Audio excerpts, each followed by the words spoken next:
Hello, everyone, and welcome. So glad you could join us today for this live session on how AI-powered customer feedback is reshaping content, campaigns, and creative strategies. So before we dive in, just a few quick housekeeping notes. This session is being recorded, and we'll share the recording and key takeaways with all registrants after the webinar. We also encourage you to ask questions at any time throughout the webinar. Just go ahead and drop them into the chat panel, and we'll bring them up during our dedicated Q&A towards the end. Also, feel free to use the chat to introduce yourself. Tell us a little bit about yourself, about your role. We'd also love to see the range of thought leadership of the thought leaders in this audience. So now to get started, AI has quickly moved from experimental to essential in the world of marketing, content, and brand strategy. Today's conversation is all about how teams are using consumer feedback to connect with customers in a more authentic and data-driven way. I'm Donna Perlstein, VP Marketing here at Revuze, and I'll be moderating today's discussion. We've got a fantastic panel lined up today. We have Tim Kilroy, and he's the growth advisor to agencies and e-commerce brands. And we have Omer Kehat. He's the VP of product here at Revuze. Mm-hmm. Omer, Tim, can you each say a few words about yourselves before we get started? Sure. My name's Tim. I've been in the digital marketing world since 1997, and have worked with brands, as small as a local antique store and as big as Nike, and everywhere in between. I spent my time leveraging my skills as a former fashion CMO, which, as you can tell from the way I'm dressed, I'm really, really good at. And I worked with e-commerce brands, and I worked with the agencies that serve them, helping agencies serve their marketing clients better and help their clients help the agency better. So we create better relationships between brands and agencies so that everybody's happier and results are better. Hey, everybody. Hey, everybody. My name is Omer, VP Product at Revuze. I've been in the market research and voice of the customer industry for just over the past 2 decades in various product and technological roles. So more on the vendor side, trying to make sense of the data and help brands understand the data, digest it from unstructured to structured, and building various solutions, dashboards, insights, and now with the future of generative LLM, also recommendations and summaries for our brands to work with and take decisions and grow their business. Thanks, Omer. Okay, so here's how we're going to run today's session. We'll start with a fireside style discussion with our panelists. We'll talk about why marketing teams need access to customer feedback, how the concept of share of voice has evolved in today's era. And then we'll talk about how marketers can improve with VOC insights and how they use it, how they can use it on the day-to-day. And then we'll jump into a little sneak peek of our Marketing Hub platform. And then we'll open up things for the audience Q&A. So be sure to add your questions along the way. Okay, so let's jump in. Tim, I'll start with you. Someone who's been advising marketing and e-com teams for years. In your opinion, why do marketing teams need access to customer feedback? Mostly because the customers have all the dollars. That's because you want to give them what they want. And when you create a product or a service and you launch it into the world, you are generally basing that on your experience. You're thinking like, oh, these pants are going to be terrific. And then they get out to market and you find out that the sizing isn't right, or the zipper doesn't work, or they're way too long for people who buy petite, or whatever the case may be. And there is no way for you to easily get that sort of product information fed back to you in an easy way, because, a long time ago, when we shopped in actual stores, people would come in and the salesperson would see like, oh, that jacket's way longer than it should be.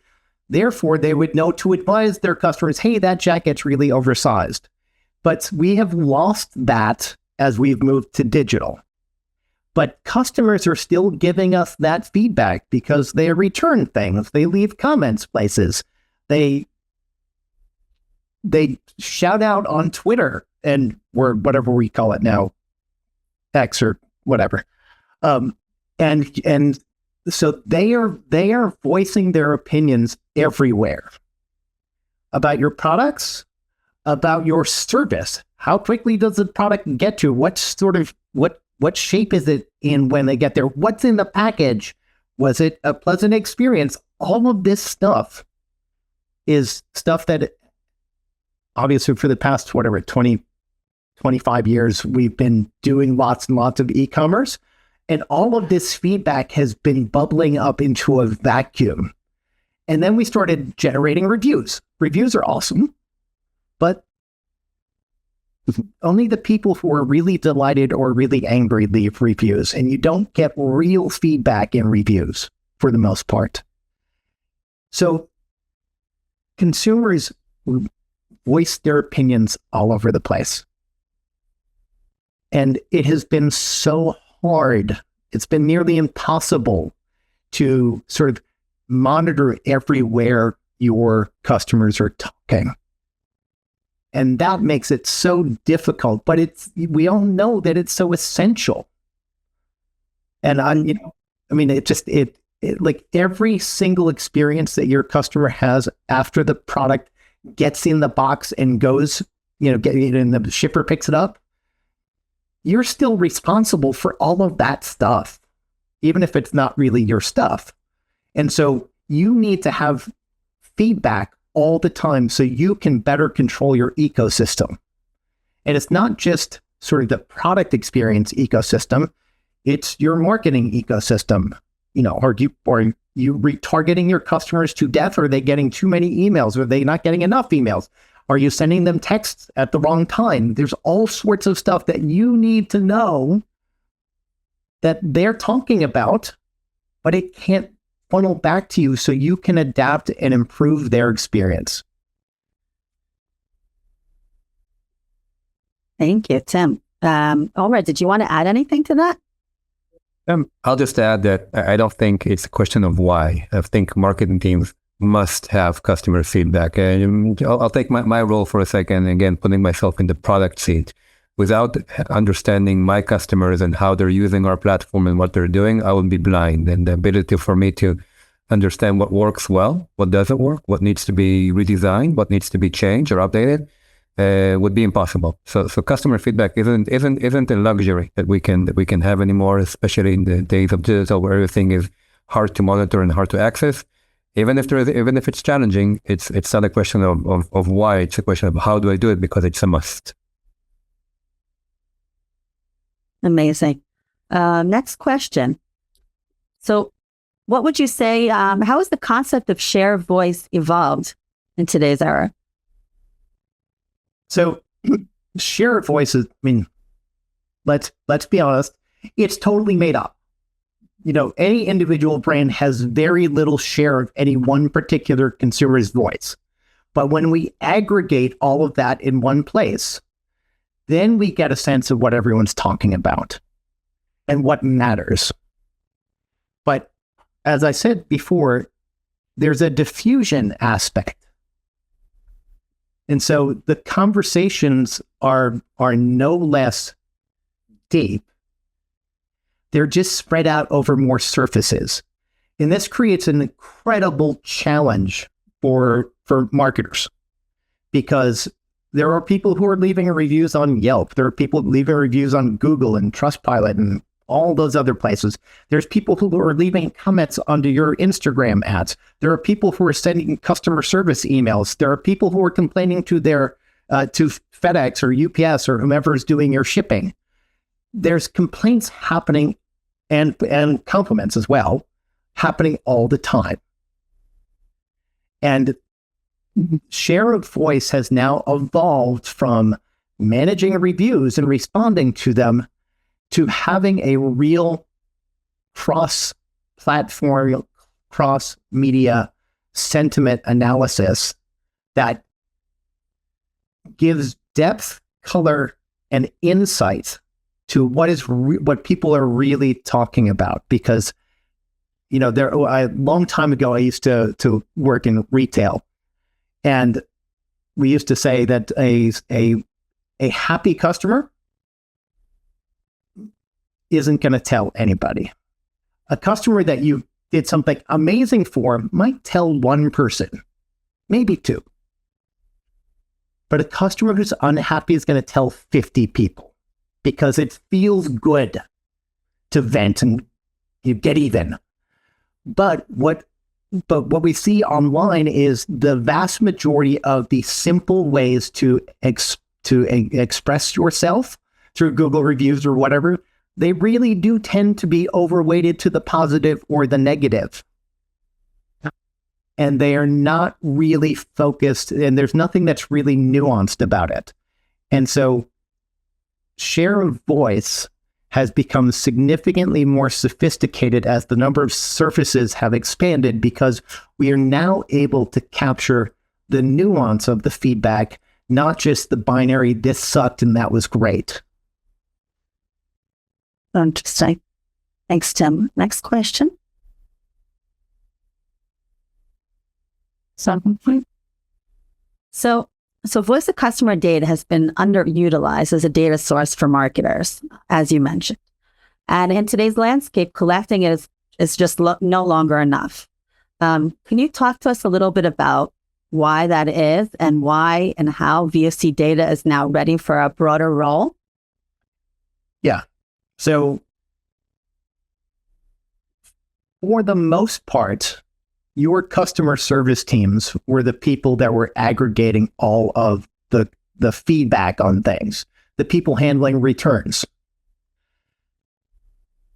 And so again, you had a very narrow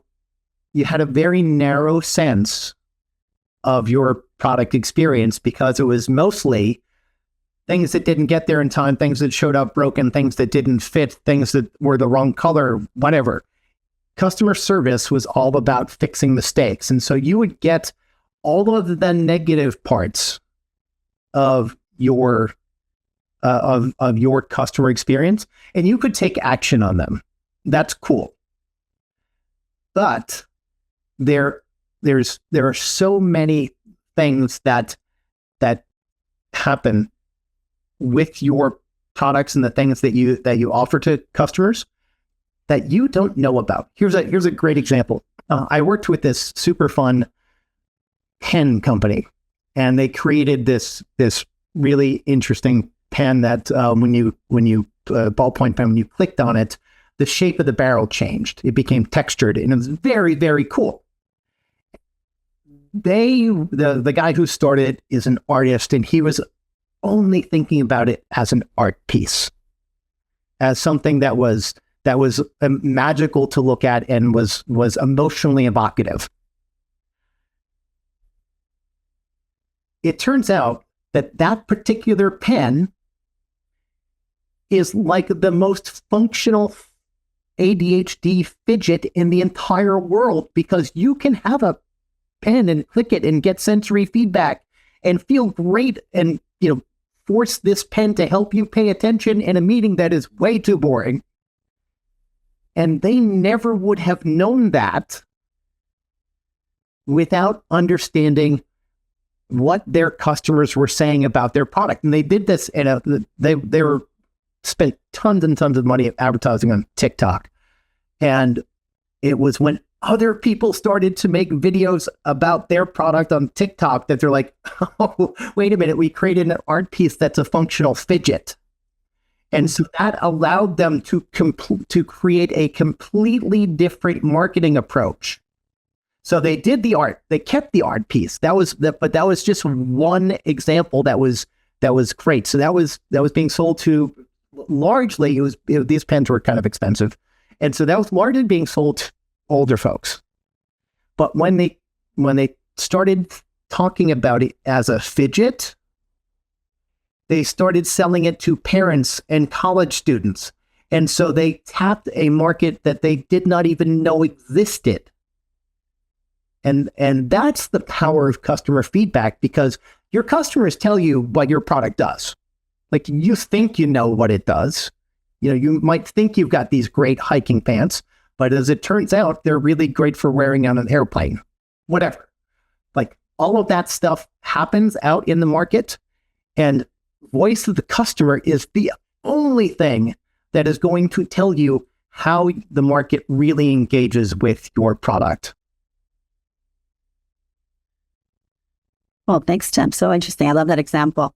So Omer, Tim, how can marketers effectively use voice of customer data? You need a bunch of nerds.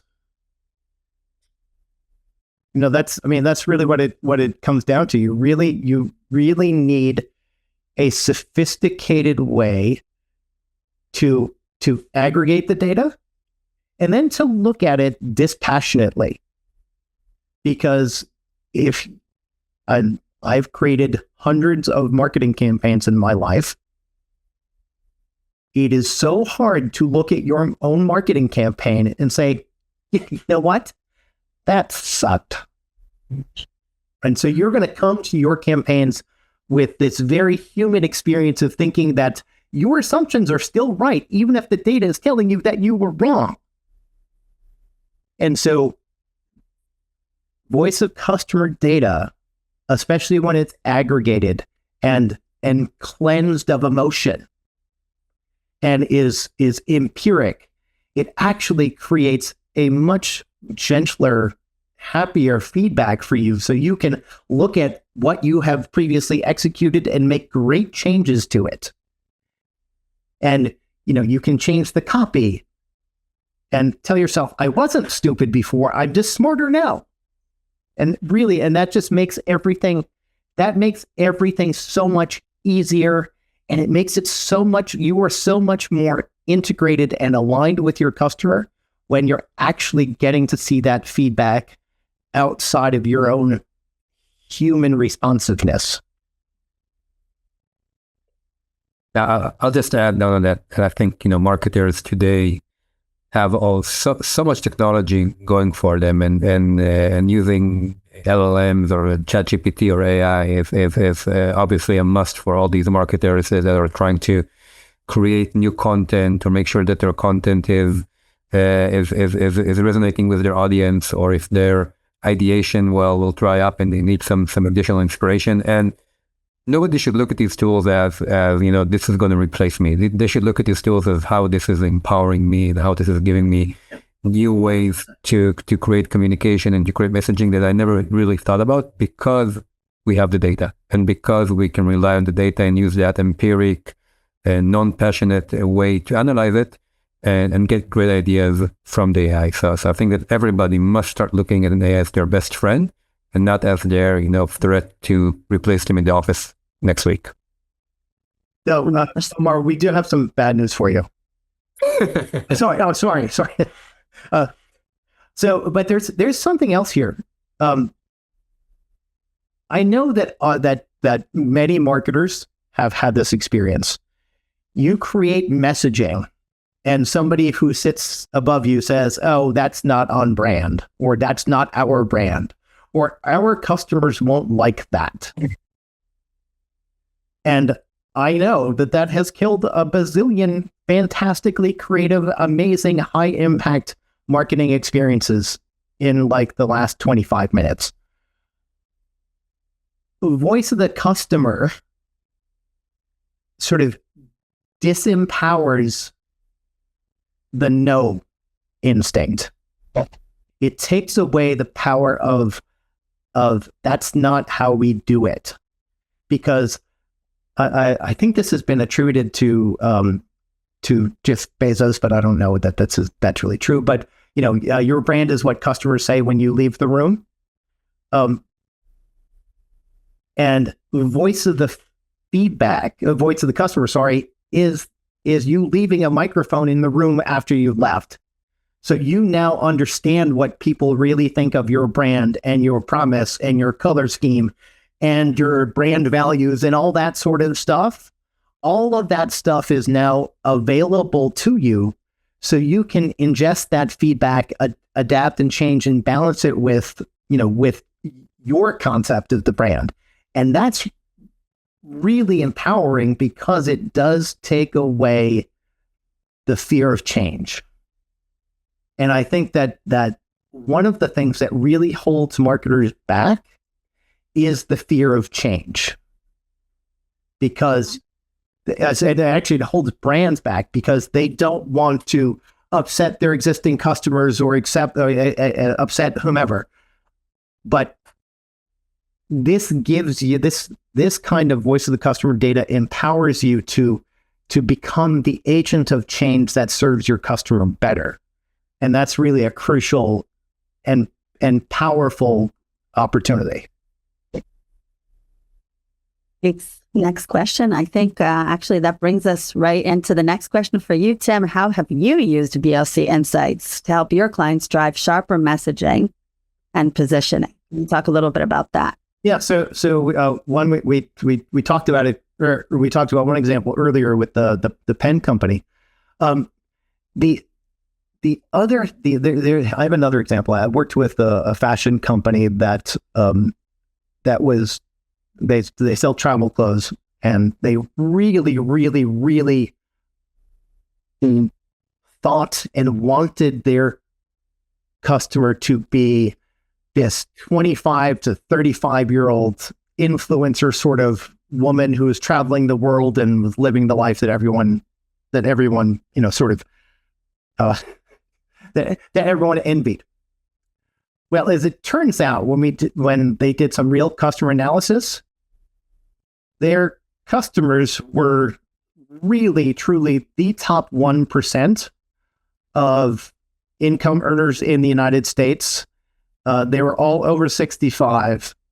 And so completely different than the image they had of themselves. So they got that customer data, but they did find out that these women, this is a women's brand, these women were buying products for them and for their daughters and granddaughters, mostly their granddaughters, when they were taking them on family trips. And so this helped that brand change their models. They changed the people who are actually on the site, so it would better reflect their actual customer, their customer experience. And when they put an older woman and a younger woman together in a lifestyle shot, those products sold much better because it was easier for this older woman who was buying this jacket to think, oh, my granddaughter and I would look so cute in this, and it's functional and all that sort of stuff. But that voice of the customer, and they really would not have ever, I mean, they happened to get this through a survey because it was a long time ago, but they never would have gotten that insight without getting information from their customer, and it completely changed their direction. It actually turned them from an upscale fashion brand to a brand that was inclusive of all sorts of body types, because they used to make these clothes that were really, they were like, size 4 was like the biggest they went. And so it encouraged them to expand their sizes because they suddenly understood that they were not selling to the Instagram influencer. They were selling to real people with real bodies, with real differences, and that voice of the customer insight and that change, it changed the entirety of their brand. It changed everything about it, from the way that they manufactured clothes to the way that they marketed them.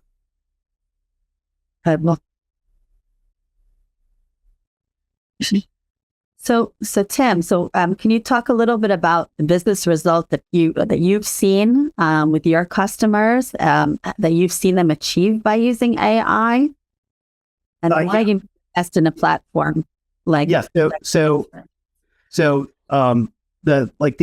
obvious cases are really about advertising. The ones that are easiest to understand, that are completely simple. Whomever is managing your social media ads if they're not using AI to create iterations and find the winners, that's bananas.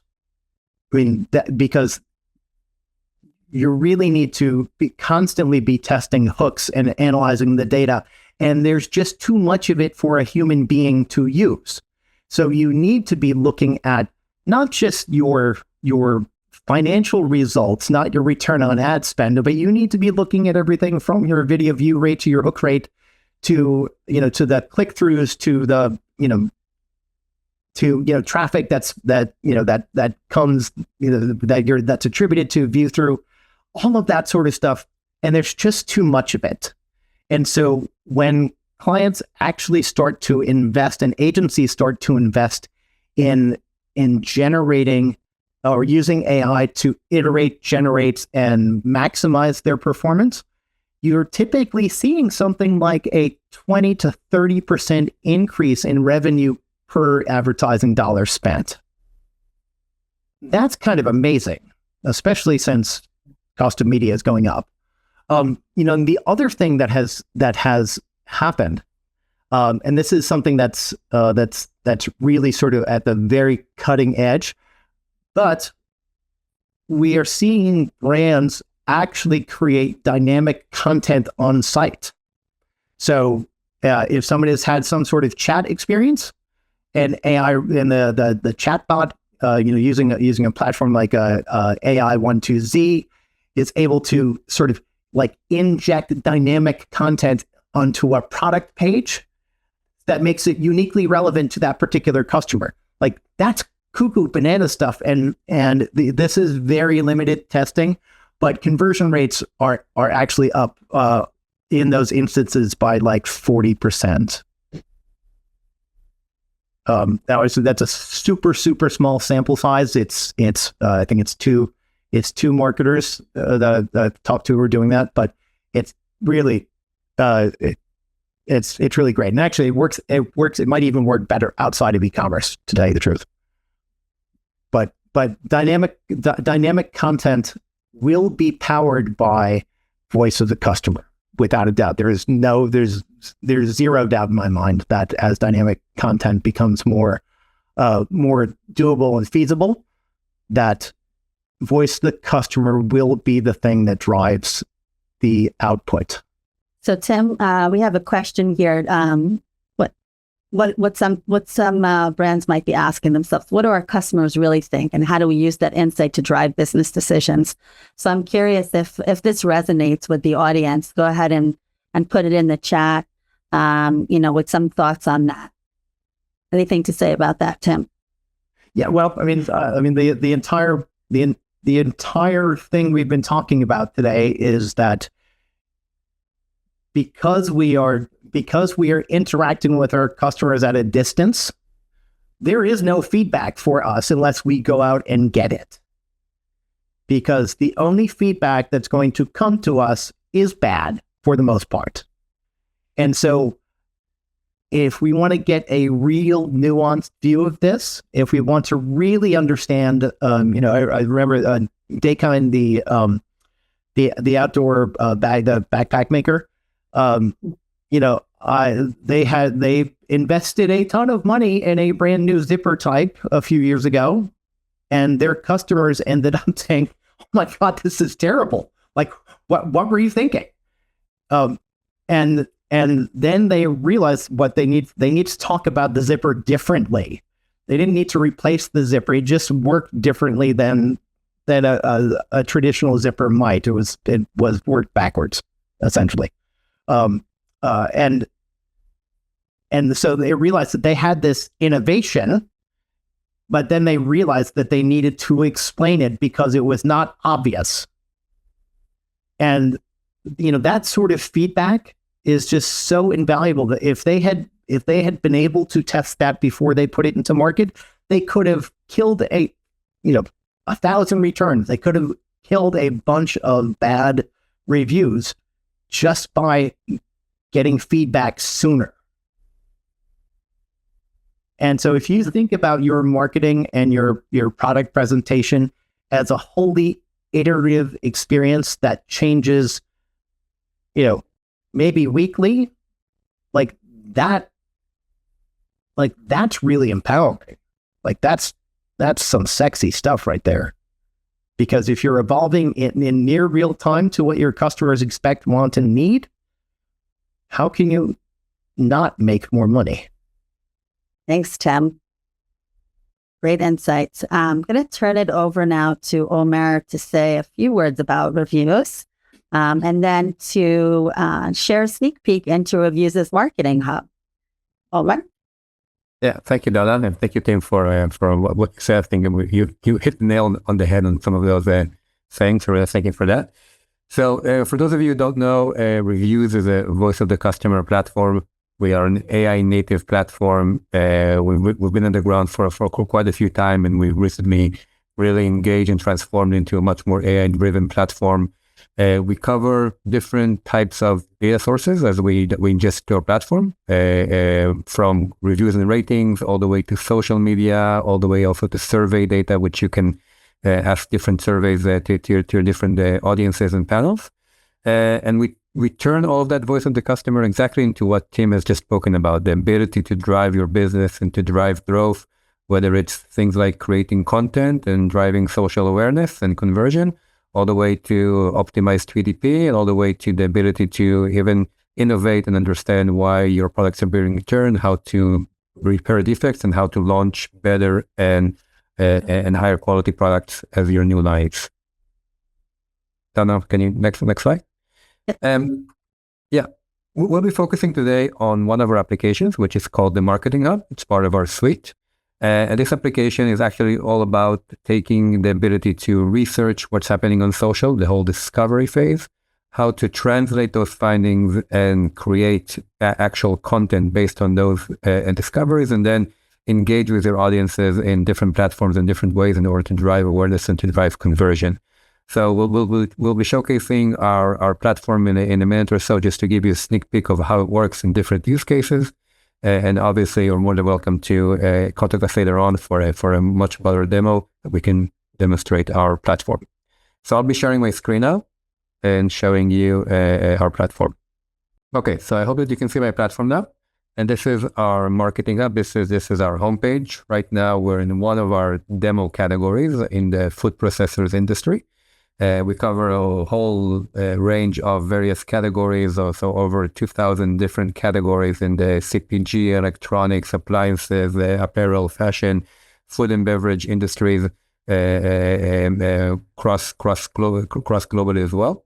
And our tool is really aimed at being able to capture the share of voice, capture the voice of the customer, understand what people are talking to about your brand, both online in ratings and reviews, and through social on X and TikTok and Instagram and all the different social media platforms and outlets, and giving you a real understanding of what they're saying about your brand, but not only about your brand, but also looking at different competitors and how they're currently performing.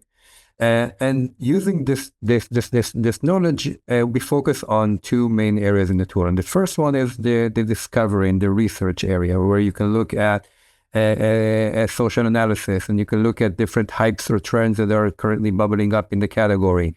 You can look at your shopper experience and what they're saying online, not just about your products, but on the entire experience of things like shipping and packaging and what happened once the product has arrived. Were there any assembly instructions? Were there defects upon arrival and things like that? All the way to use cases which are more common, like brand equity and tracking your brand against competitors. Looking at your competitor and how they're performing, what are they doing online, what are they doing on social, and monitoring your actual campaigns.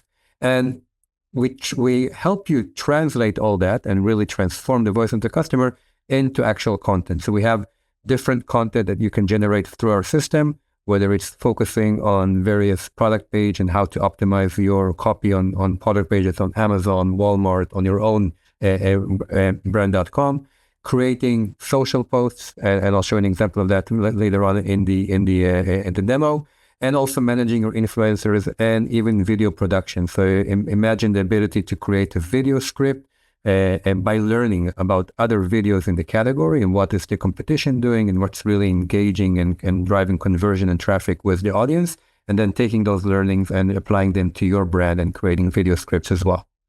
I'll give you one example, which I really like to focus is on the competitor 360.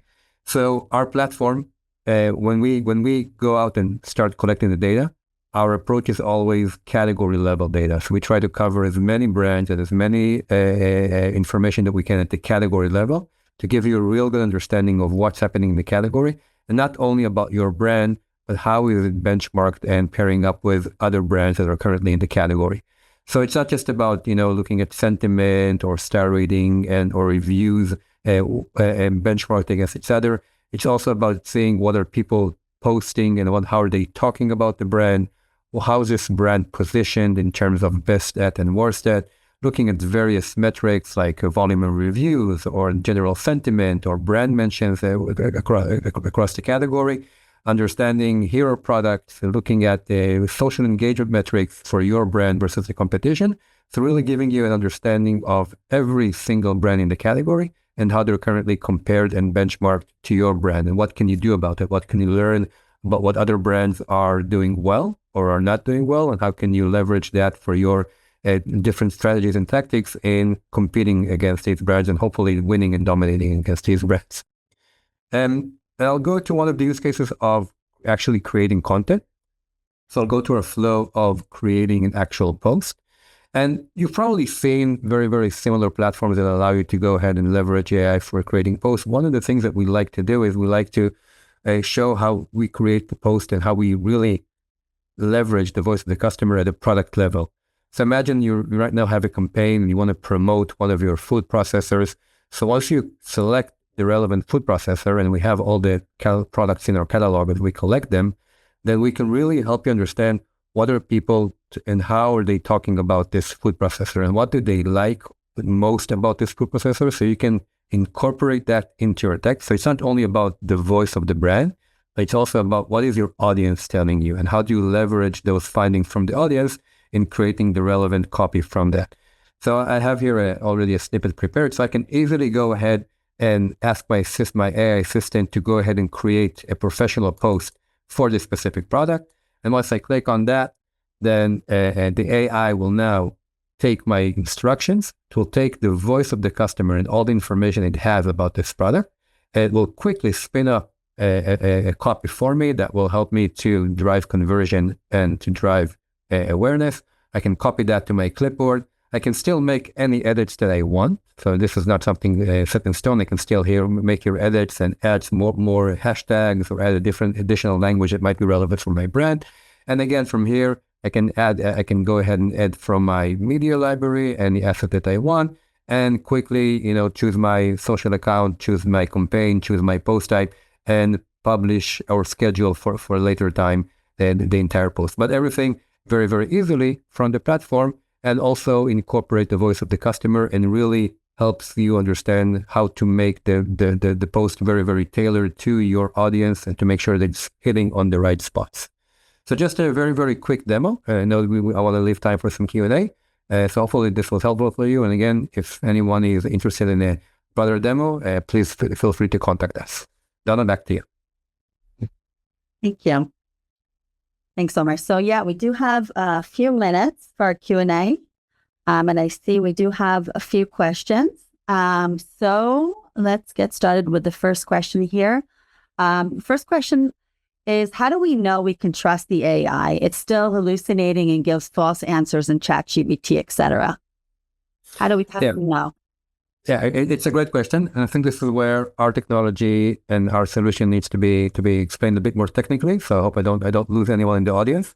But the main difference from our solution to general ChatGPT or Gemini that you go online is that you don't really know what data that they're trained on and where they're trying to look for to get their answers, which exactly is the reason for those hallucinations. The AI is very, very eager to find an answer for you. It doesn't like to tell it doesn't know. So it goes and searches for data. And if it can't find it, it makes up its own data, which is exactly those hallucinations. Our solution doesn't allow that. Our solution, we feed the data. We have the data behind the scenes. And when a question is asked, and the only data that the AI can rely on for an answer is found within our database. And we give it very, very clear instructions. If there's no answer, don't make anything up. And that really is what limits and eliminates the hallucinations, and all the information is really data-driven and based on our own internal data. Perfect. Thank you. We do have another question here. How up to the minute is the data in the platform? Like, can we know if someone says something bad about our brand today? And how quickly can we know? So yes, so the data is updated on a daily basis. So it's very, very fresh, and you can get those insights and early indicators or early signals from our platform. Wonderful. We do have another question. Looks like it's for Tim here. Tim, have you ever been really surprised by customer data? And second part of this question is, what did you learn, and how was the learning implemented? A couple examples we've already given, but yeah, customer data is surprising all the time, because the people the thing that is most surprising all the time are the people that are buying the things that you're selling. And so you are constantly learning that inside of your perfect customer type, your ICP, there's a million different micro segments in there. And so some of the things that I've learned over the years, this is a perfect example. Is when I worked for this fashion brand called Karmaloop. One of our suppliers actually came out with a bright pink snapback hat that we thought that should be a woman's product because it was pink. And the feedback that we got was, first of all, the buyers of it were overwhelmingly male. And we always solicited our clients to tag us in social media. This was back in the dark ages, before, a million years ago. And the because our customers were generally young men, they put different attributes into that hat than we expected, and they were a little bit scandalous about what they were describing the hat as. But we discovered that the color scheme for our clients was much broader, and that allowed our buyers and merchandisers to be more expansive. And we were actually able to include suppliers that we had previously said no to because of their color schemes. And so that one point of data gave us the confidence to start testing a broader color palette for our clients. Love that. Great answer. Well, I think we're out of time. So I want to say thank you to all the participants that joined, and of course to our panel. If there's one takeaway, it's that the customer's voice is more powerful than ever. And with AI, we finally have the tools to understand it and act on it. So thank you guys for joining. Expect the recording in your inbox in the next couple days. And thank you. Have a great day. Thank you.